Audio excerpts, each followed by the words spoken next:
to him, Raziel. Let Kain behold the power of your wings.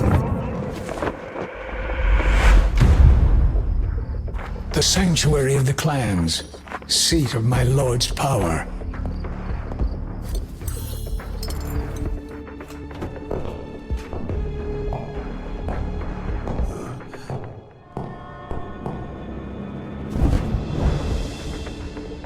Lilith preyed on my pride. As she wished, Kain sundered my flesh. Raven, you return with the amulet. What does this mean? What's become of my... Kain? Greetings. I gave this to Raziel. I care nothing for trinkets, only our bargain. What did you do to my brother? Only what you knew I would do.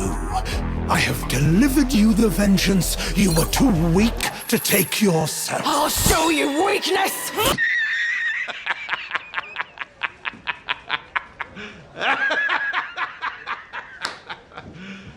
You serious? Hey, what's up everyone? It's time for another sketch and review. Well, kind of.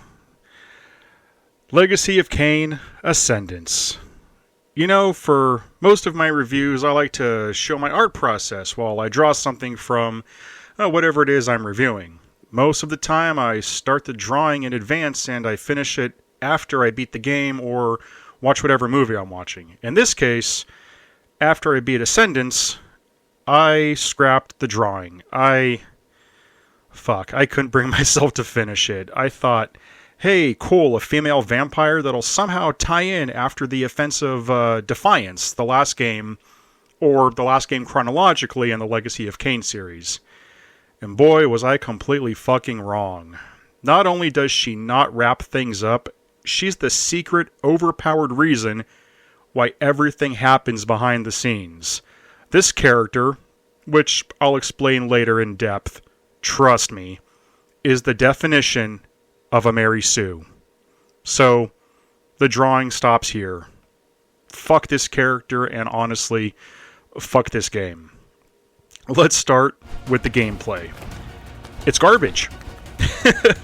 It's a pixelated side-scroller reminiscent of Castlevania 3, only less fun, and believe it or not, more frustrating.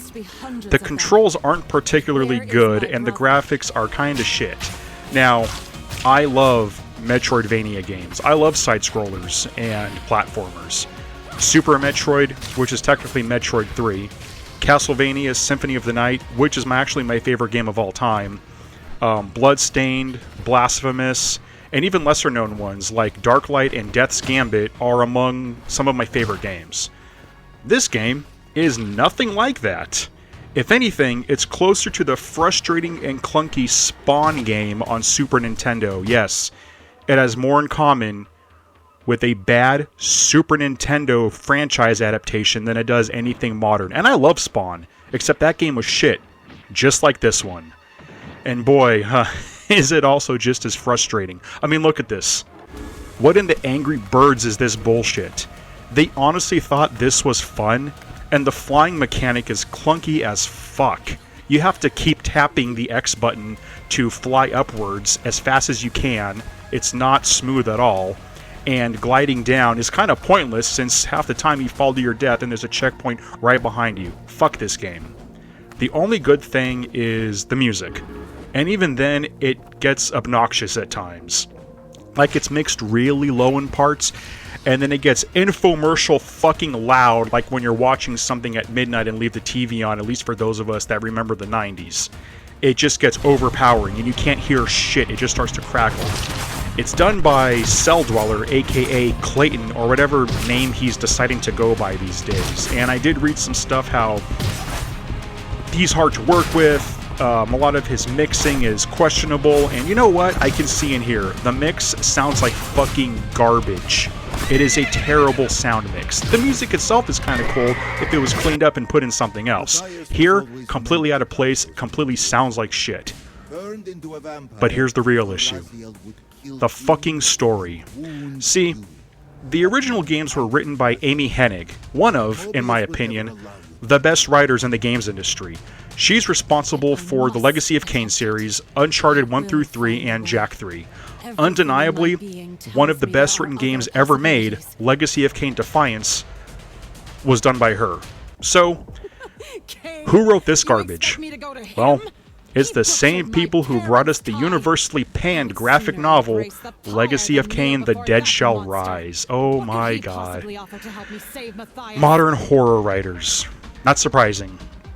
If anyone has read most modern horror, it's that this story is easy to digest, 5th grade level reading comprehension trash. See, the thing is, the Legacy of Kain series was never about bending to modern tropes or traditions. It certainly wasn't modern.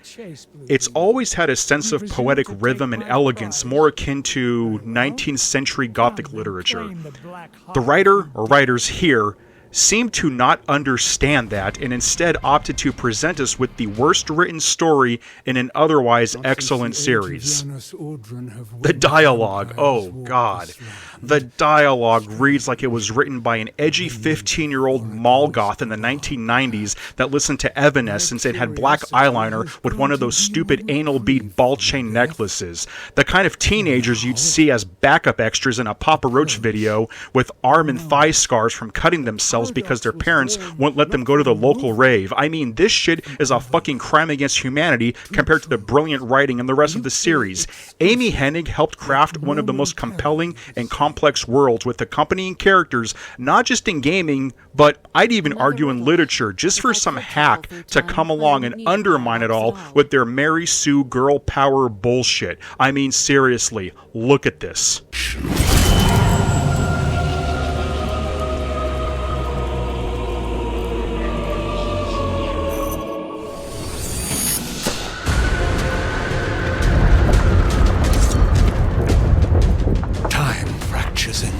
I've seen this before, but why now?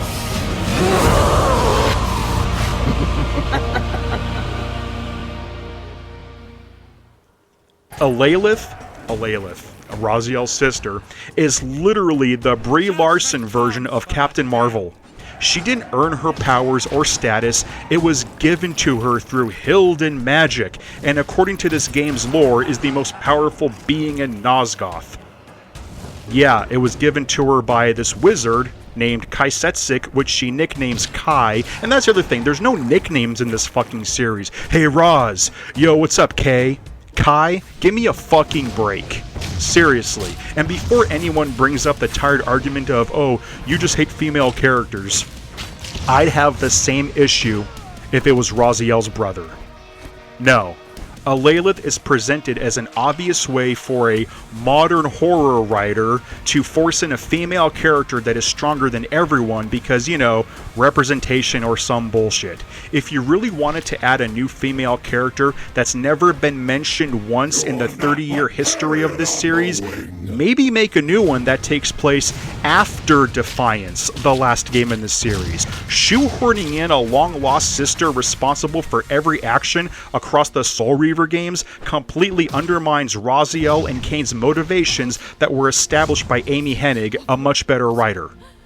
The problem, I think, was that this was being produced alongside the shitty Dead Shall Rise comic. The last line in this game is even, "The dead shall rise." Are you fucking serious? I think they thought their idea to use Alaylath as a girl boss anchor for everything was sheer brilliance, so they mirrored that in this abomination of a game. Only, when the comic came out, Legacy of Kain fans like myself fucking hated it. I thought maybe they'd fix their retcon bullshit with this game. Nope, it's still there. By the time the comic came out, they were probably too deep into production on Ascendance, so now we have a shitty game to go with the shitty comic. If you're a fan of this series, avoid this trash. I'm going to start my Defiance Remaster review to wash the bitter taste of this franchise-ruining dog shit out of my mouth. I am so sorry for everyone who played and bought Ascendance. After a 20-year wait, we deserved better. If you agree with me, please hit that like and subscribe. I will see you on the next one. Fuck me. This fucking game.